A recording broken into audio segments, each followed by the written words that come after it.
Coming up, road rage. It might be a bumpy road ahead for the completion of the airport gateway. Also ahead, rain reliefs. We'll tell you about how help is on the way for flood victims in Pinewood.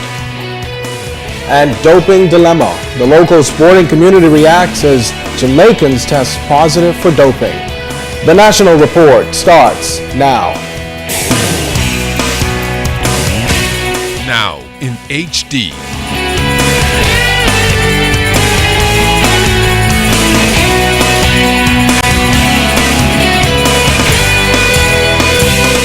ZNS Network presents The Bahamas Tonight. This segment of the news is brought to you by BTC, powered by Lime.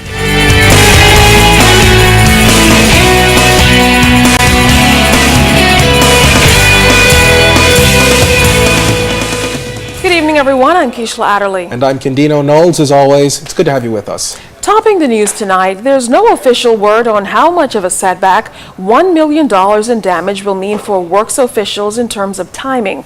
But the 7,000 feet of John F. Kennedy Drive unearthed Sunday represents much more than a delay. Today, our Altavis Munnings visited the construction site turned crime scene to find out what new developments are brewing.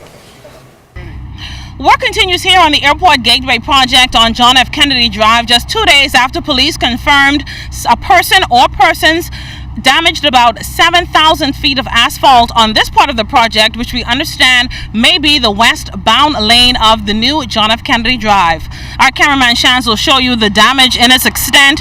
We can tell you that the asphalt is still soft, and that means the person or persons who committed this act was able to do it easily.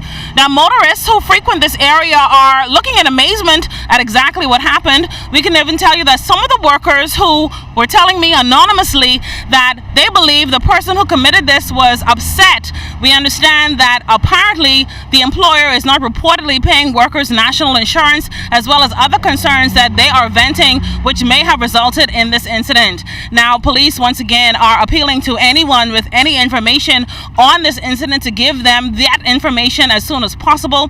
We can tell you that the estimated cost of this damage is $1 million. Reporting from John F. Kennedy Drive, I'm Altavis Munnings, ZNS Network News.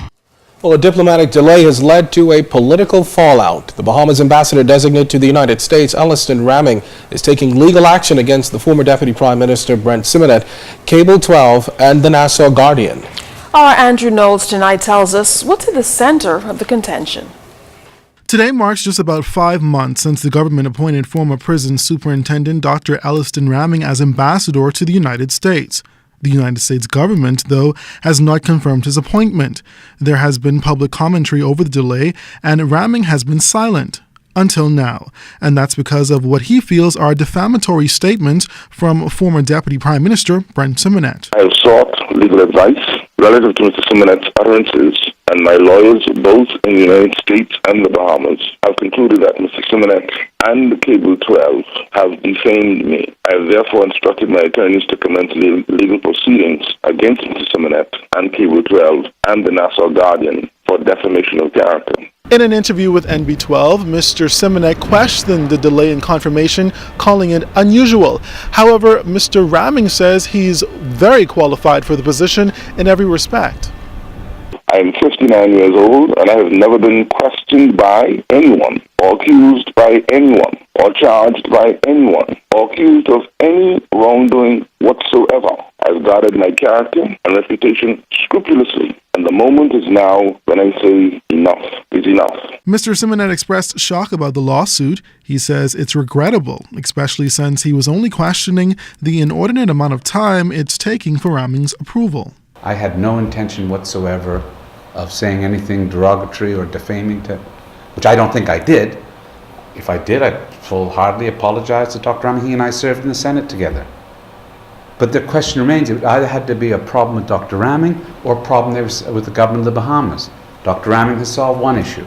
I think the government now still has to come out and say, is there something that the U.S. government is saying to them?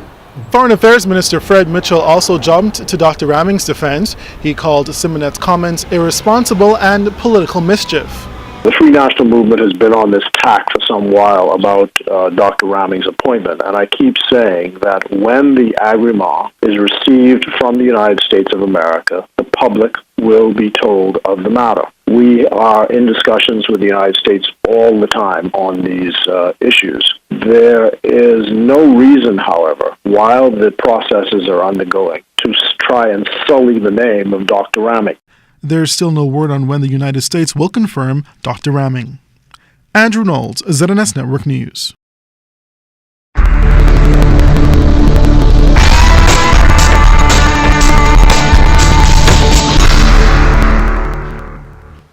In our first look at weather, a mid-level trough across the northwest and central Bahamas will work up some showers and thunderstorms over the next 3.5 to 4 days. But outside of our studios just now, we have mostly cloudy skies, temperature 84 degrees, relative humidity 59%, winds out of the east-northeast at 8 knots, your barometric pressure 1,017.0 millibars, that's 30.03 inches, and it is steady. But stay tuned, temperatures around the Farming Islands, travel and boating forecast is still to come.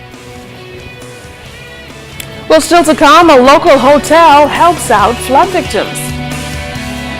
And later in sports, local reaction to doping in the region. You are watching The Bahamas Tonight. This portion of the news is brought to you by Lux Men's Warehouse.